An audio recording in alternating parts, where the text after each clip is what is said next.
sambil rumah sakit mungkin dikirimkan, sudah dari semua. Iya, semua rumah sakit mungkin sudah menerima tugas untuk hospital safety index-nya. Jadi mungkin sudah bisa sambil menilai dan sambil kalau ada pertanyaan, monggo silakan kami beri kesempatan di sini. Sebelum kita lanjutkan berikutnya. Dari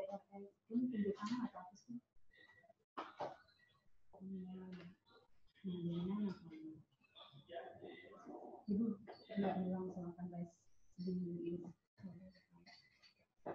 Ini yang ngemut siapa sih?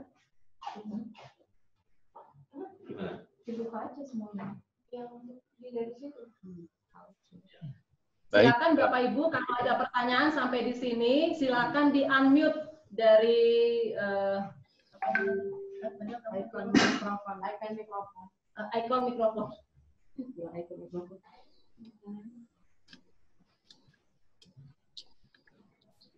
Apakah sudah ada rumah sakit yang menilai dari tugas yang dikirimkan oleh Mbak Madel? Silakan untuk work 1 ini dulu, Bapak Ibu, jika ada yang ingin dikonfirmasi. Kalau nggak ada yang tanya, saya boleh bertanya atau usul. Ya Pak, silakan. Sangat dibutuhkan justru Pak dari Bapak masukannya. Ya, saya tadi melihat bahwa memang ternyata Hospital Safety Index itu penting. Selama ini oleh rumah sakit dianggap sulit karena bahasa Inggris dan terlalu banyak. Ada 180 item itu. Bisa nggak kita ya PKMK dan tentu beberapa orang nanti menyederhanakan dan kemudian bahasa Indonesia yang lebih jelas. Kalau HVA sudah bisa gampang. HVA rumus saya udah pernah robah itu bahasa Indonesia, tapi HSI itu masih bahasa Inggris. Rumah sakit banyak kesulitan.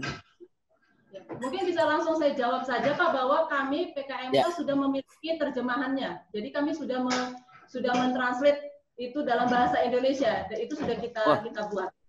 Bagus sekali. Ya. Oh ya udah kalau bahasa Indonesia kan nggak bisa disederhanakan ya jumlahnya supaya indeksnya bisa keluar ya yang ABC tadi ya. Kalau kita kurangin nanti ABC jadi kacau. Ya. Kalau disederhanakan sepertinya agak sulit karena memang semuanya butuh.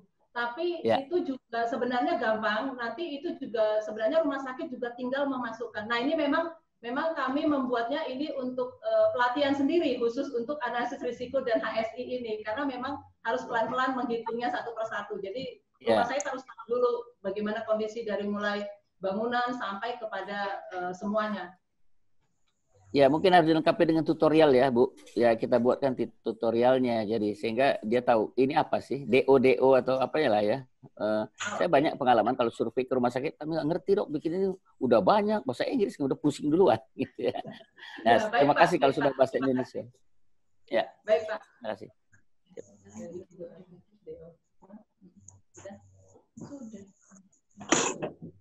Ya. Baik, atau saya lanjutkan kembali ya, Bapak Ibu ya.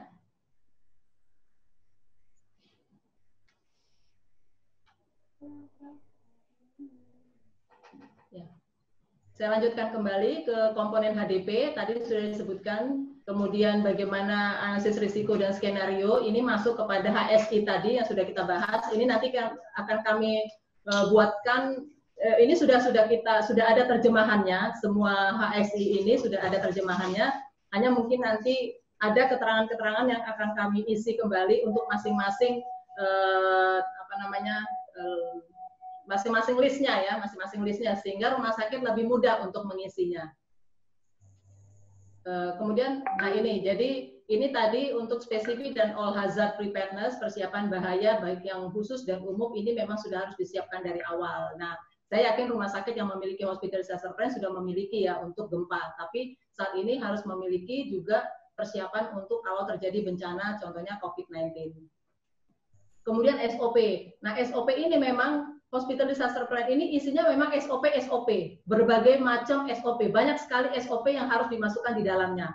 Apalagi saat ini COVID-19 ya, ini harus ada tambahan-tambahan SOP terkait dengan COVID-19.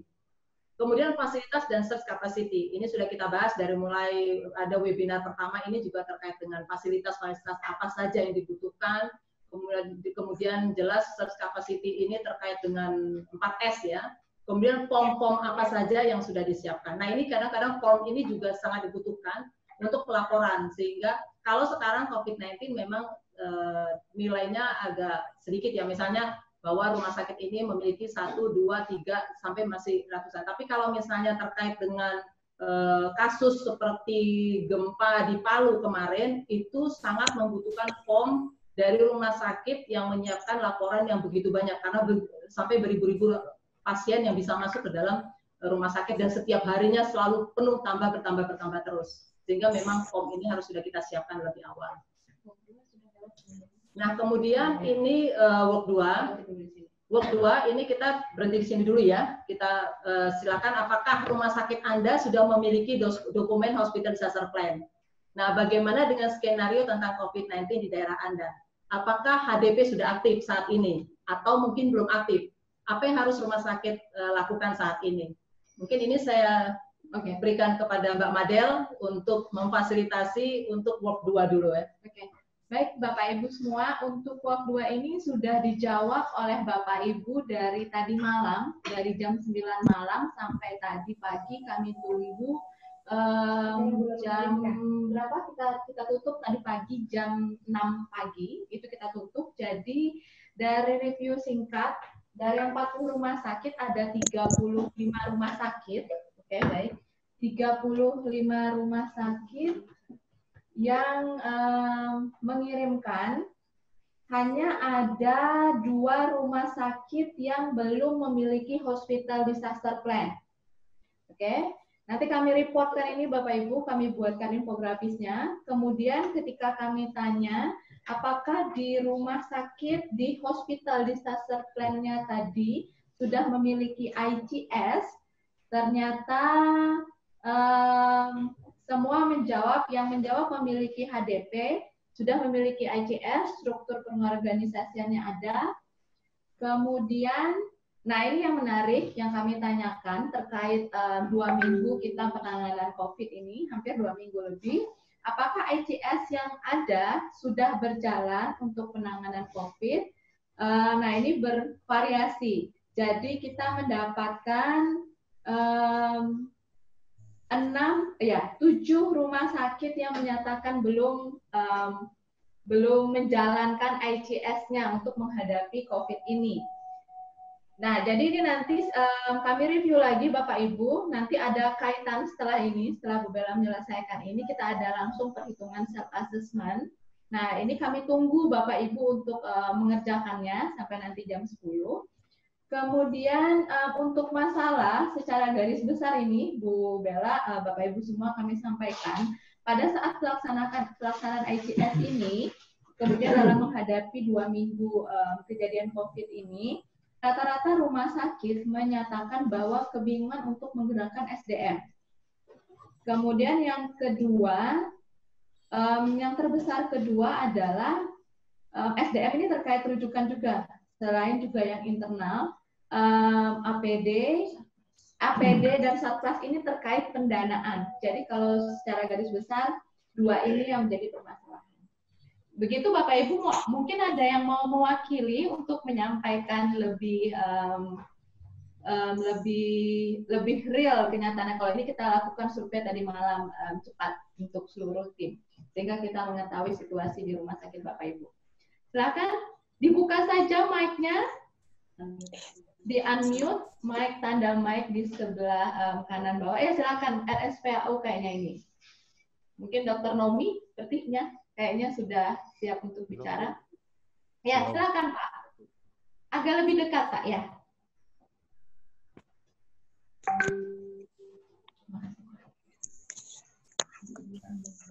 Oh belum, oke baik. RSA UGM, Dr. Agung. Oh ya, oke. Ini Bu, kami RSPAU lagi baru ditunjuk sebagai rumah sakit rujukan di Jogja aja. Ya, silakan. Kami yang RSPAU baru ditunjuk sebagai kemarin Sultan sudah berkunjung ke RSPAU untuk dijadikan RSPAU sebagai rumah sakit rujukan. Dan kami sudah menyiapkan 1 gedung khusus untuk pasien-pasien COVID-19 di Gedung C RSPAU. Dan kami sudah membentuk posko siaga untuk COVID-19 ini. Baik. Mungkin Ibu Felicitas? Belum. Udah, Mbak. Oke. Bilang sama Bu Yanti di sana. Oke. Bapak ada masukan untuk RSPAU? Nanti dulu. Gubernur.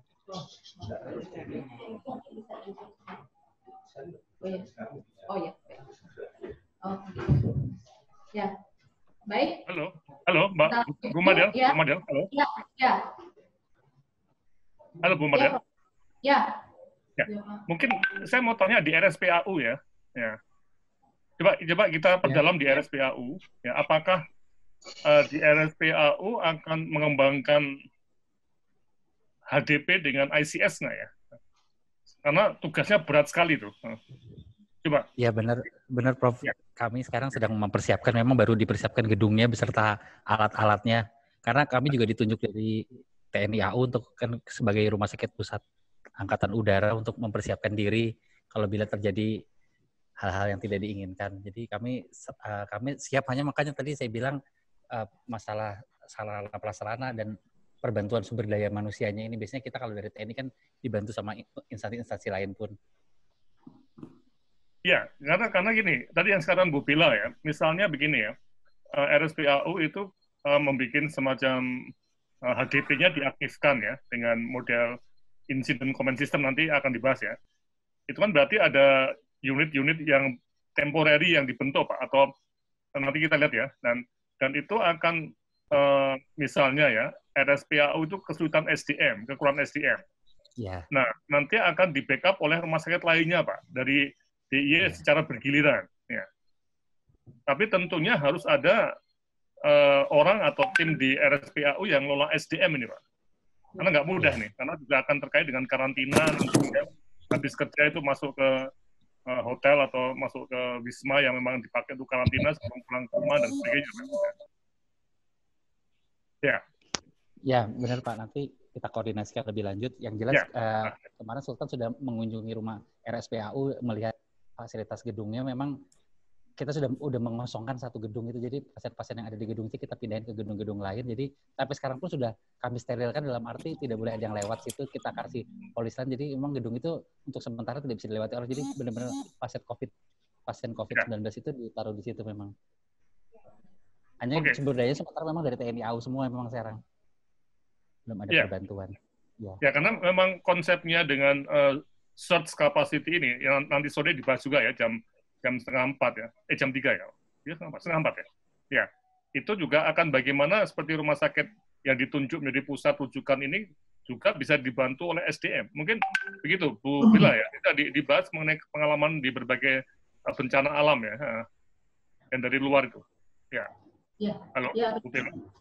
Ya, benar sekali Pak. Jadi memang saat ini kalau memang RSPAU sudah ditunjuk menjadi rumah sakit rujukan, artinya dari mulai sekarang RSPAU dengan timnya atau sistem pengorganisasiannya itu kan ada manajemen dan medical support tadi. Nah, saat ini mungkin yang manajemen support itu sudah bisa menyiapkan skenario. Artinya dari skenario ini COVID-19 berapa banyak yang datang, itu sudah harus memperkirakan hitungan simulasinya kira-kira berapa pasien yang akan masuk ke dalam rumah sakit, berapa tempat tidur yang dibutuhkan, kemudian berapa SDM yang harus disiapkan. Nah, ini terkait dengan kebutuhan SDM tadi. Jadi, apakah rumah sakit mana saja yang akan membantu mengirimkan, dan siapa yang akan mengelola dari SDM tadi ini, perputaran SDM, perhitungan SDM ini kira-kira yang mengelola siapa, itu harus ada yang menghitungkan. Kemudian peralatan logistik dari tim ini sudah harus menyiapkan kemana harus mengambil APD, ataukah dengan alur yang seharusnya sudah ada, kalau dari alur gugus tugas itu seharusnya kan dari rumah sakit itu melapor ke dinas kesehatan ke kabupaten, kemudian dinas kabupaten melapor ke dinas kesehatan provinsi itu ke BPBD setempat atau ke Kemenkes. Nah, ini sudah ada alurnya, sehingga bantuan yang datang itu bisa langsung segera dikelola. Apakah itu bantuan dari langsung peralatan ataukah bantuan dana, itu sudah harus diprediksi dari mulai sekarang. Jadi skenario-nya sudah disiapkan oleh RSPAU untuk menyiapkan ini semua. Itu sudah tertulis. Jadi checklist-checklistnya apa saja yang dibutuhkan untuk rumah sakit RSPAU saat ini itu sudah harus disiapkan. Nah, nanti di belakang sudah ada. Jadi checklist ini pun memang banyak sekali ya yang mengeluarkan checklist. Jadi ada dari WHO, ada dari mana-mana sudah ada. Tetapi memang untuk rumah sakit, Hospital Incident Command System, HICS 2014 itu sudah mengeluarkan checklist, sudah ada checklistnya. Nanti itu silakan checklistnya apakah peralatan, SDM atau apa yang belum siap, kemudian dari mana diambil, siapa yang mengelola, itu sudah harus disiapkan dari mulai sekarang. Begitu Pak. Ya, nanti kami sampaikan kepada timnya. Boleh kita lanjutkan? Ya, silakan. Ya baik. Saya lanjutkan sedikit lagi.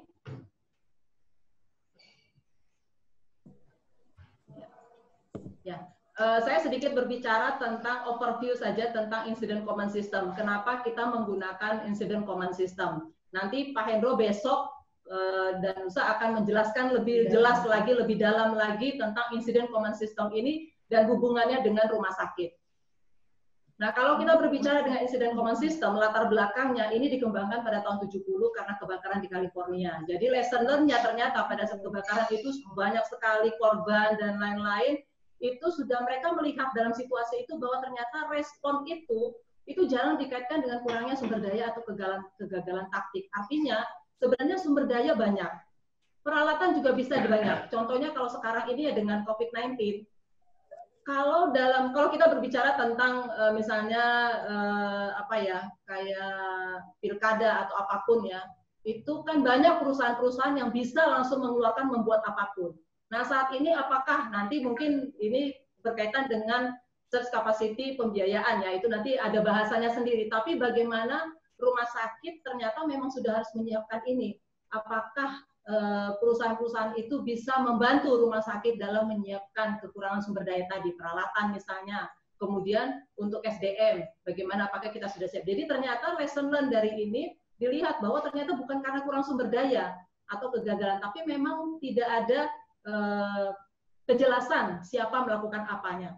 Nah sehingga akhirnya dilihat bahwa respon dari kejadian ini sangat tidak baik dan ini menghancurkan ekonomi, kesehatan dan lain-lain. Sehingga pada waktu tahun 2003 ini Presiden Bush ada kejadian ini membuatkan SK dan dibentuklah di Amerika itu namanya National Incident Management System dan fitur utamanya mereka menggunakan Incident Command System. Nah, apa itu insiden? Jelas insiden itu adalah kejadian darurat atau bencana, kemudian wabah atau mungkin ada program vaksinasi yang besar yang harus dilakukan, kemudian konferensi penting, itu semua disebut dengan insiden. Nah, kemudian implikasinya dalam kesehatan masyarakat kalau saat ini kita berbicaranya tentang COVID-19 terkait dengan wabah. Tapi apapun itu semua bisa berpengaruh terhadap ini. Jadi kalau dibilang ICS itu apa sih? Sebenarnya itu ICS itu adalah alat, sebuah alat. Kalau misalnya kita contohkan misalnya bahwa ICS itu adalah palu, apakah itu di Jawa atau di Bali atau di Sumatera, itu bentuknya berbeda-beda tapi tetap itu adalah palu. Sehingga kita berbicara bahwa ICS ini adalah alat umum yang bisa digunakan dalam mengkoordinasikan, dalam mengkomunikasikan, dalam mengatur dalam sebuah pengorganisasian. Jadi ini adalah ICS sebagai alat untuk perintah, untuk kontrol, dan untuk koordinasi sumber daya selama kegiatan tersebut. Nah ini terdiri dari prosedur pengorganisasian personal, fasilitas, peralatan, dan komunikasi. Ini masuk di dalam surge capacity. Jadi artinya surge capacity yang mau kita buat, rumah sakit buat, ini terkait dengan ICS tadi. Jadi ada hubungannya. Artinya kita menyiapkan ICS untuk mengatur ini semua, untuk memenuhi surge capacity yang kita butuhkan saat ini, contohnya untuk COVID-19. Ini yang tadi yang 4S ya. Nah, kemudian alasannya kenapa digunakan ICS ini, kalau di sana, di Amerika itu diamanatkan oleh Kantor Keamanan Dalam Negeri. Kalau kita di sini, ini dari BNPB itu sudah menggunakan ICS. Jadi gugus tugas yang terbaru sekarang ini pun kalau Bapak Ibu melihat gugus tugasnya itu menggunakan ICS. Ya. Dan ini menciptakan lingkungan kerja yang lebih aman bagi personal tanggap. Jadi jelas siapa melakukan apa itu jelas. Dan menghilangkan emosi dari proses pengambilan keputusan. Karena jelas siapa yang mengambil keputusan dan siapa melapor ke siapa itu jelas. Tidak dari bawah langsung ke atas atau nggak jelas ya. Jadi nggak fokusnya nggak jelas, tidak fokus ya. Nah, elemennya adalah manajemen yang berdasarkan tujuan. Kemudian ada persatuan, ada rantai komando, dan fleksibel organisasi. Dalam artian ini adalah ad hoc.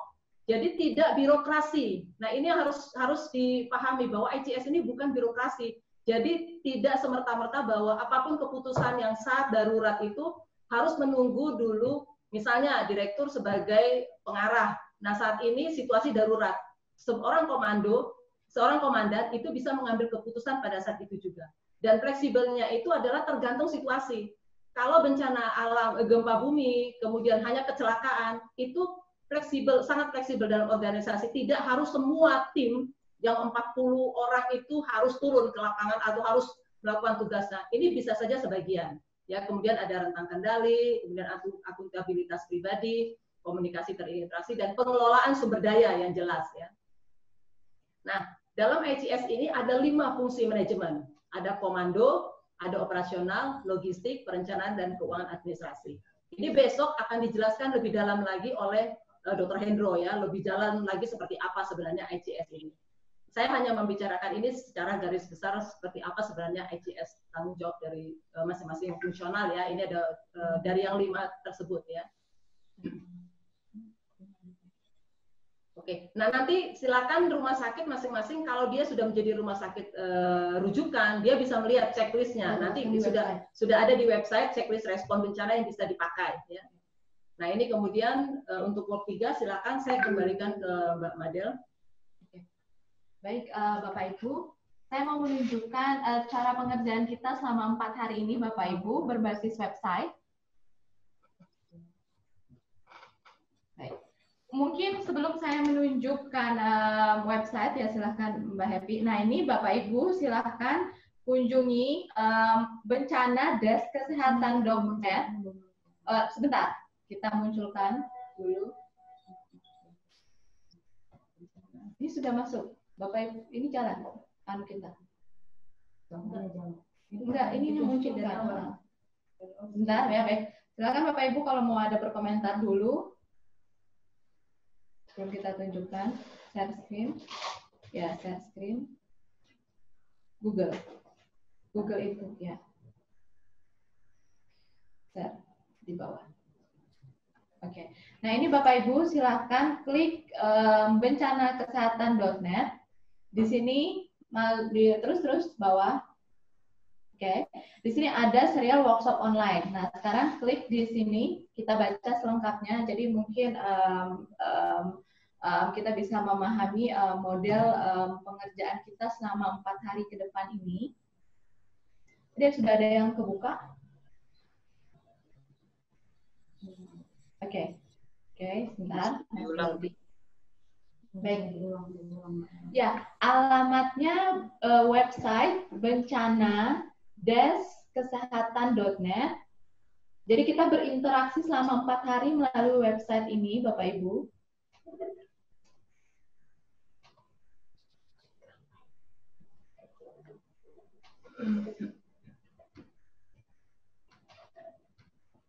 Oke.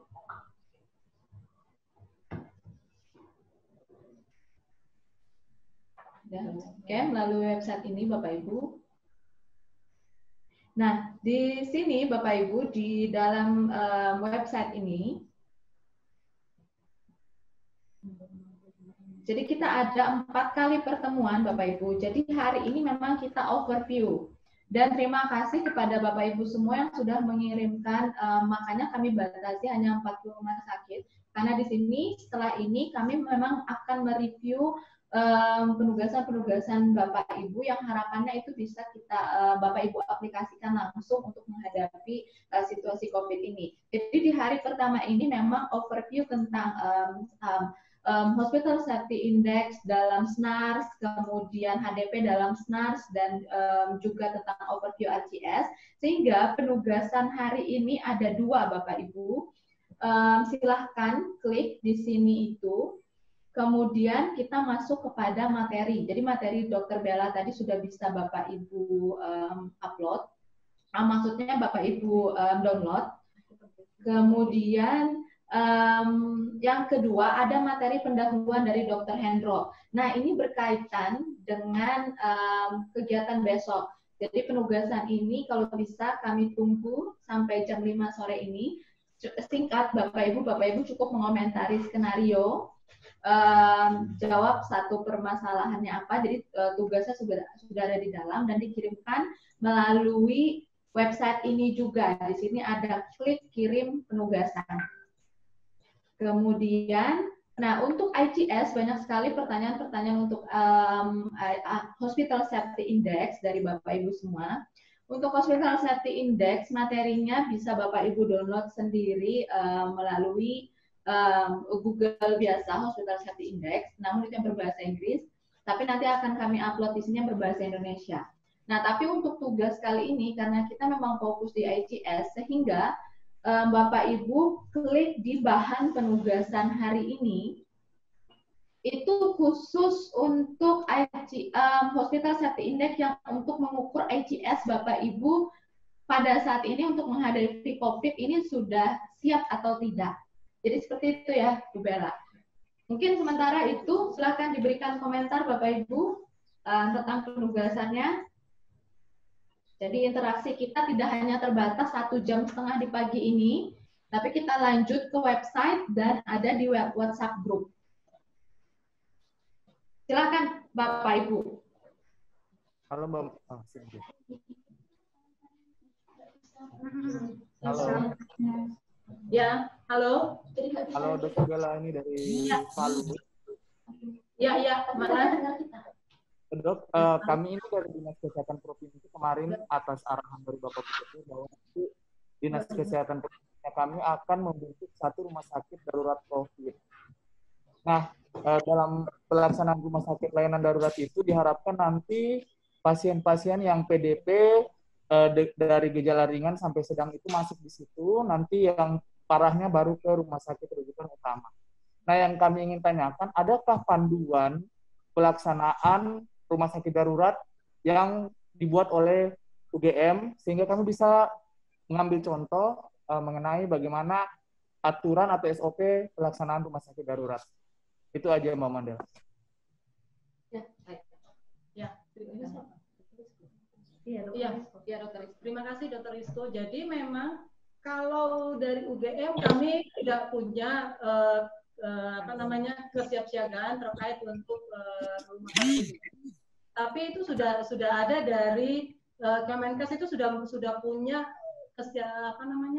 yang revisi keempat itu sudah ada ya, tapi tidak menyinggung dengan terkait dengan rumah sakit rujukan atau rumah sakit. Jadi hanya menunjuk rumah sakit rujukan. Nanti silakan dari masing-masing daerah mungkin bisa membuat sebuah kebijakan ya. Jadi dalam artian contohnya misalnya seperti Jogja kemarin itu kita pada waktu webinar Six Capacity itu kita memang memiliki beberapa opsi.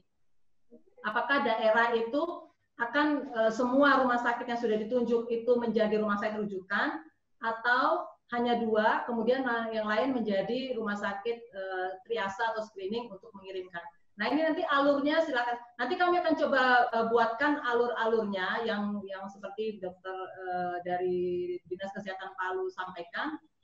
Sambil kami mungkin ya kita akan coba membuat alurnya. Tetapi itu semua memang terkait dari kebijakan daerah, masing-masing daerah mau membuat seperti apa. Begitu. Pak Hendro ada masukan, Pak Hendro ada masukan terkait rujukan kita nggak punya. Nah, halo Dokter Bella. Ya. Jadi rumah sakit darurat yang kami maksud ini bukan rumah sakit yang sudah ada dan memang sudah punya izin dan sebagainya. Jadi rumah sakit darurat yang kami maksud ini mirip dengan Wisma Atlet yang di Jakarta. Dia memang gedungnya saja yang dipinjam, tetapi nanti diisikan dengan sumber daya manusia maupun peralatan. Nah, yang kami butuh itu adalah panduan pelayanan di rumah sakit darurat itu. Nanti kalau memang dari teman-teman UGM bisa bantu kita sangat berterima kasih kalau ada buku panduannya. Makasih. Ya, terima kasih dokter. Ya, jadi sama saja kalau misalnya rumah sakit darurat yang sudah dibuat seperti Wisma Atlet itu juga membutuhkan ICS. Jadi harus jelas siapa di situ yang menjadi komandannya. Karena yang kita butuhkan tadi sudah saya sampaikan ke RSPAU tadi ya, bahwa di situ kan harus disiapkan kebutuhan tempat tidur dan ruangan. Seberapa banyak yang dibutuhkan. Kemudian SDM-nya, dari mana bisa diambil SDM untuk bertugas di sana. Kemudian sistemnya seperti apa. Nah ini juga harus ICS-nya harus dijalankan. Ini nanti bisa kita sama-sama kami dampingi ya untuk ini. Oke, terima kasih.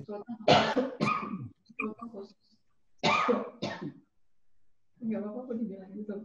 Mohon maaf, saya batuk. Oke, silakan Bapak Ibu yang lain, kita masih punya waktu.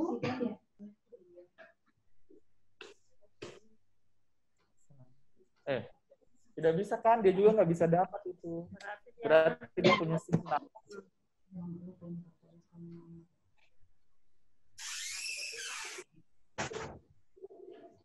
Tolong absennya anak mau dibayar tadinya absen PP-nya kita ada nih atau belum? 2 tahun. 2 tahun. Tapi kalian habis sekolah belum? udah saya langsung dapat PP di Madani. Oh. Nanti Madani bilang katanya dia kemarin Nanti ada pengembalian. Ya. Terus memang sih. Halo. Untuk di slide saya mungkin bisa Bapak Ibu bisa melihat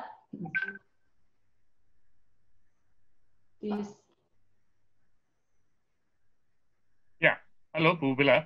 Ya Pak. Ya, oke. Jadi sekarang situasinya kita menunggu itu ya, respon dari peserta ya. Ini ada berapa? 40 rumah sakit ya? Ya, 40 rumah sakit Pak, ya. Ya. Oke, jadi 40 rumah sakitnya akan memberikan jawaban jam 5 ini ya. Jam 5. Ya. Oke.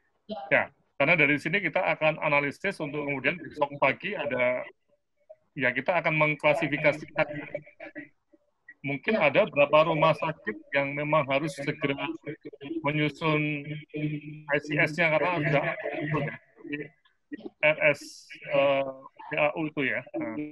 Ya, Pak. Ya, mungkin nanti kita akan coba klasifikasikan ini. Oke ya, jadi ini salah satu workshop yang para peserta itu ada yang feedback ya. Jadi dimatikan yang feedback. Ya, oke ya. Jadi nanti kita akan misalkan ya dari teman-teman yang ada di sini itu memang ada yang menyatakan rumah sakit kami sudah betul-betul harus bikin ICS ya. Nah ini yang nanti akan secara kasus itu akan dibahas secara serius di workshop ini. Secara maksudnya secara intens ya di workshop ini. Ya, begitu Bu. Ya, Pak. Ya, yang penting itu. Terima kasih. Ya, oke. Silakan dari Rumah Sakit Surabaya. Assalamualaikum warahmatullahi wabarakatuh. Ya, silakan Pak. Mbak, ini saya Dr. Samsul Arifin mau menanyakan. Di Surabaya ini kan ada 14 rumah sakit rujukan. Kita ini sebenarnya belum termasuk rumah sakit rujukan. Tetapi 14 rumah sakit ini kan selalu penuh. Sehingga mau tidak mau kita harus menerima pasien-pasien yang ODP maupun PDP. Nah, saat ini kita memang punya ruang isolasi yang isinya itu adalah khusus untuk isolasi TB sebenarnya. Sehingga akhirnya kita memutuskan untuk merubah isolasi TB ini menjadi isolasi yang untuk COVID-19 ini. Permasalahannya memang di Surabaya ini terus terang saat ini untuk APD agak sulit untuk mencarinya.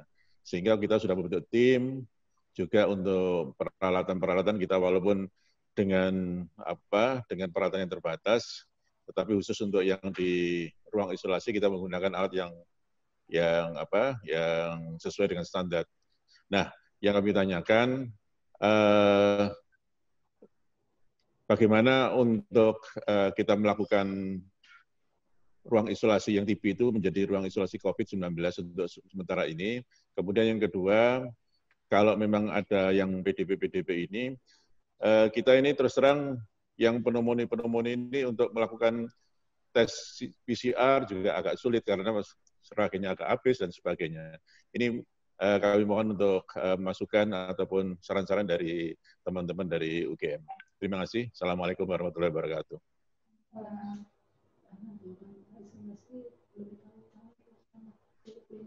Ya, udah Pak. Ada pertanyaan yang terkait klinis. Jadi rumah sakit ini di Surabaya itu isolasi ya. Jadi ini dari Rumah Sakit Surabaya menanyakan bahwa ada isolasi TB yang mereka miliki saat ini dan kira-kira bagaimana kalau ini diubahkan menjadi isolasi COVID? Kira-kira seperti apa, Pak? Pertanyaannya, nanti yang TB-nya dibawa kemana atau mau dicampur? Ya. Kalau itu nggak mau dicampur, artinya pasiennya TB dipindah, ya itu ya. Jadi memang sekarang ini kita tidak menerima pasien TB. TB-nya kita kalau ada kita rujuk akhirnya. Karena di Surabaya lebih mudah merujuk pasien TB daripada pasien COVID-19 sekarang. Iya, betul. Nah, masalahnya sekarang persyaratan ruang isolasi kan sudah ada. Jadi intinya sesuai itu, kita sudah ada tekanan negatif, sudah ada sebagian yang sudah pakai ya perlu disterilkan dari TB-nya. Jangan sampai nanti pasiennya sembuh dari corona dapat TB.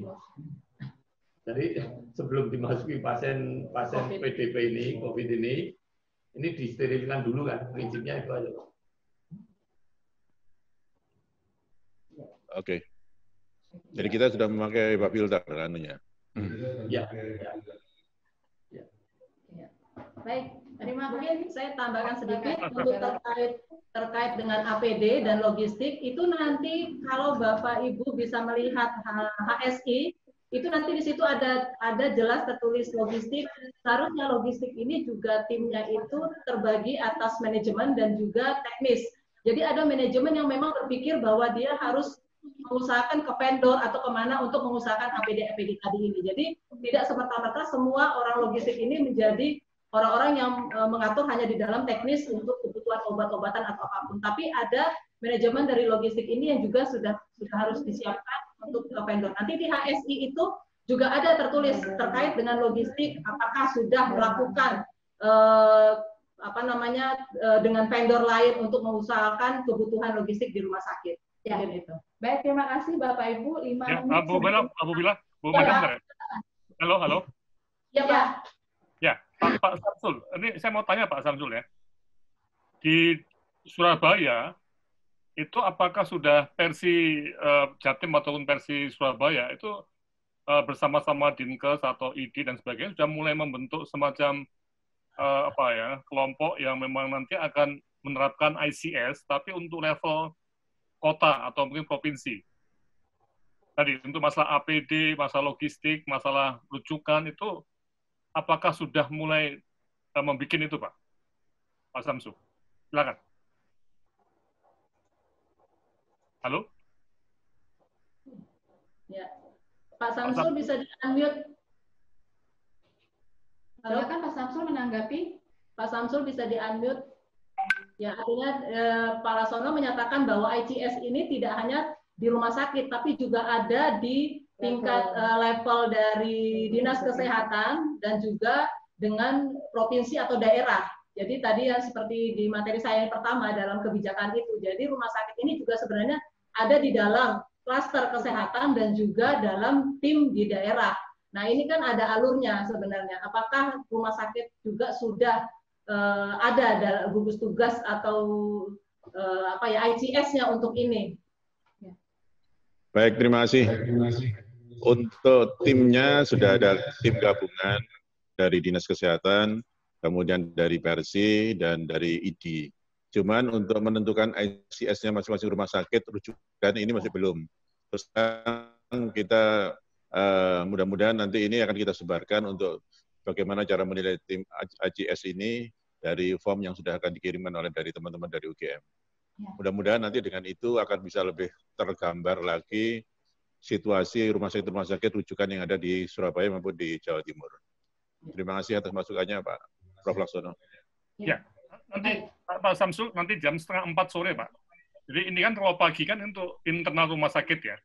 Tapi nanti jam 3:30 itu kita membahas untuk eksternal, untuk satu wilayah. Mungkin saya sarankan teman-teman tim gabungan tadi untuk ikut nanti Pak jam 3:30 ya. Nanti Mbak diingatkan ya semuanya ya. Itu untuk level wilayah Pak. Nah. Ya, nanti ya. Oke, terima kasih Pak Prof. Laksono. Terima kasih. Ya. Tadi saya sampaikan. Baik Bapak Ibu, kembali sebelum kita mengakhiri kegiatan ini, kembali saya mengingatkan bagaimana tata cara pengerjaan kita agar tujuan workshop atau pendampingan jarak jauh kita ini benar-benar. Terus dikirim mana? ICS itu. Ya, ini silahkan Bapak Ibu, ini saya tunjukkan, ini websitenya bencanakesehatan.net di halaman depan tentang serial workshop online ini di pengantar kita. Kita ingin meyakinkan bahwa dalam situasi COVID seperti ini, pandemi seperti ini, sebenarnya konsep penanganan bencana alam itu bisa kita terapkan. Karena selama ini memang hospitalisasi plan atau perencanaan di tingkat daerah itu fokus untuk bencana alam. Sehingga ketika terjadi bencana non alam, seperti agak bingung sedikit. Nah, ini kita mencoba meyakinkan melalui workshop ini bahwa ini bisa kita lalui bersama khususnya untuk yang ICS ini.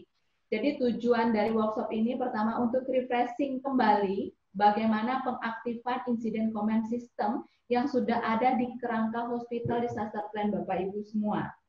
Jadi dokumen hospital disaster plan ini harapannya memang Bapak Ibu pegang selama 4 hari ini. Kemudian memang kita terima hanya 40 rumah sakit dulu untuk kita benar-benar cek kegiatannya. Tapi di 40 ini kami bolehkan rumah sakit untuk membawa timnya sebanyak mungkin. Namun yang ikut ke Zoom itu memang kita batasi 3. Jadi 3 kali 4 itu ada 120 orang yang setiap hari mengikuti workshop ini pagi. Tapi untuk pengerjaan kami serahkan ke tim Bapak Ibu.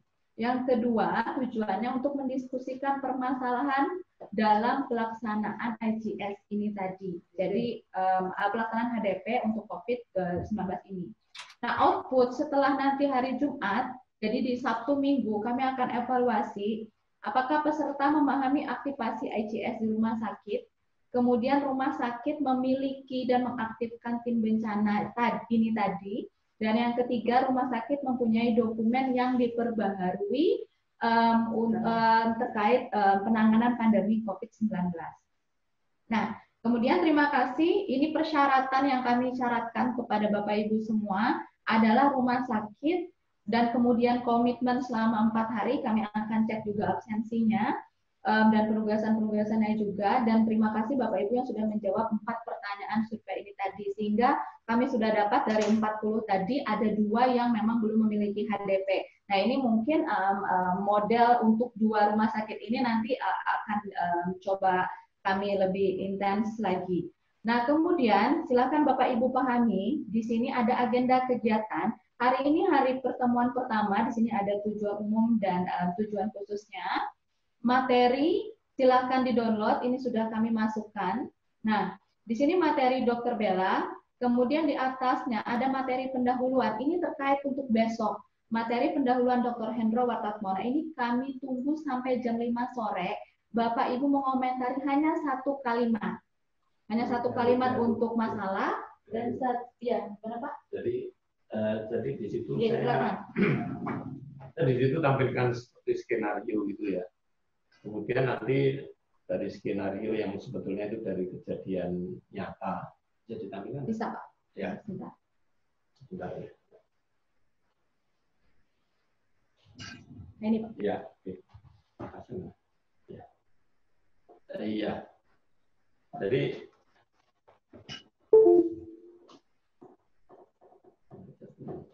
saya maaf, Pak. Saya jalan. Maaf, ada agak sedikit hanya.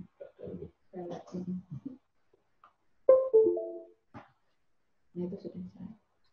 Iya. Itu ada skenario, terus saja nanti dibaca pelan-pelan di rumah. Terus, ya. Nah, kemudian nanti dari skenario itu ada seperti apa ya, ilustrasinya. Itu kejadian betul waktu di mana? Waktu di Jogja.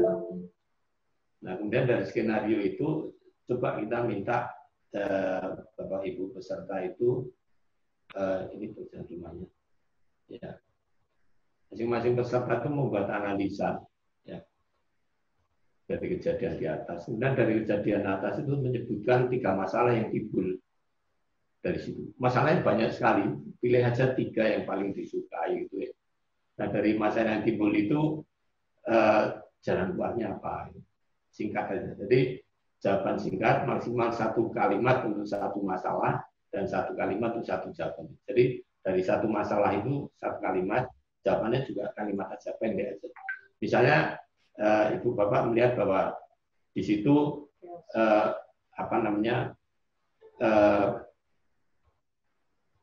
bednya kurang dari pasien yang masuk.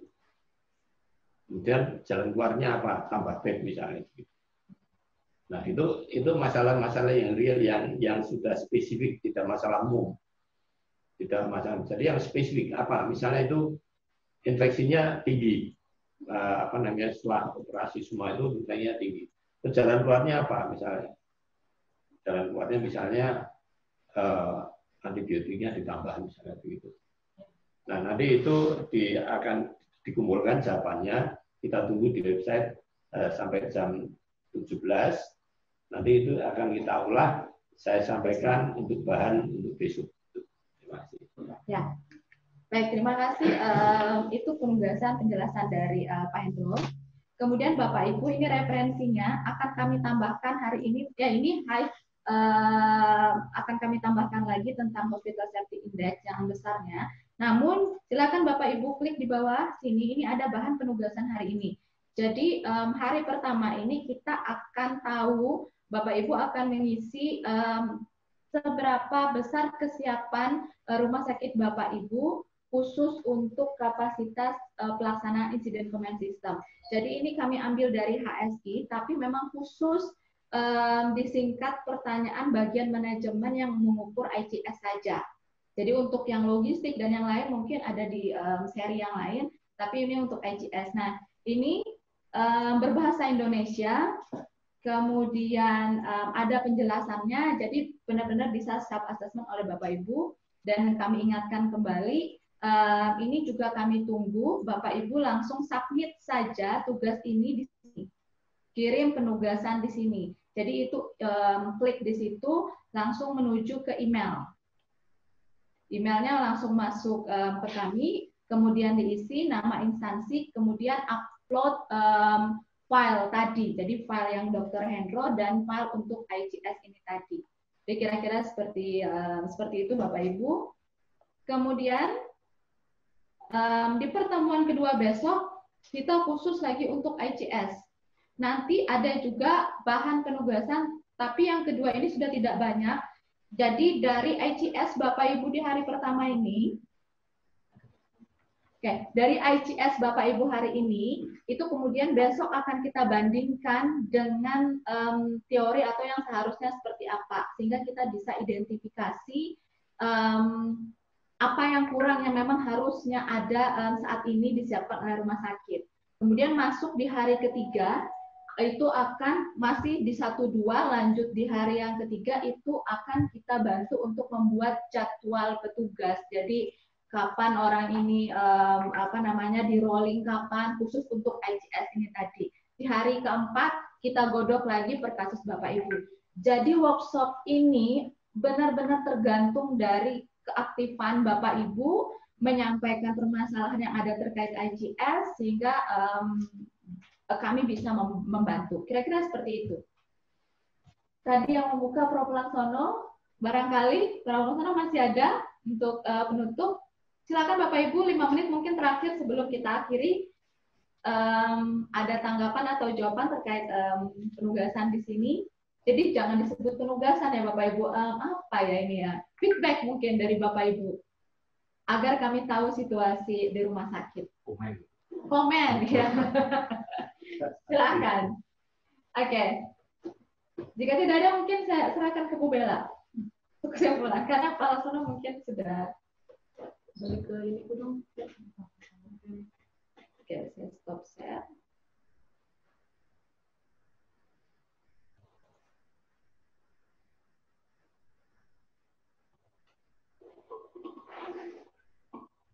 Dr.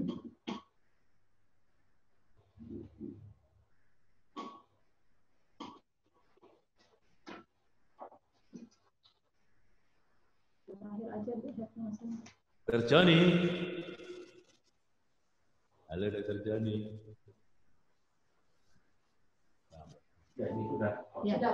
Ya baik Bapak Ibu, jadi tadi sudah disampaikan oleh Mbak Madel, dan jadi saya juga tidak akan menyimpulkan apapun ya, tetapi artinya dari workload yang sudah disiapkan itu nanti Bapak Ibu siapkan. Nah terakhir ini ada pertanyaan, dalam skala 1 sampai 4, bagaimana kesiapan rumah sakit Anda menghadapi pandemi COVID-19 ini? Nah ini silakan dijawab juga, sangat tidak siap, siap atau sangat siap. Oke, demikian. Baik, demikian dan sampai ketemu besok pada pukul 8.30 dengan kegiatan yang sama, pembahasan lebih ke arah lebih mendalam lagi ICS dalam rumah sakit. Terima kasih, selamat siang, dan Pak Lasono tidak ada? Ya, tidak ada. Tidak ada? Begitu? Baik, terima kasih dan sampai ketemu besok pagi. Selamat pagi Bapak Ibu semuanya. Selamat pagi.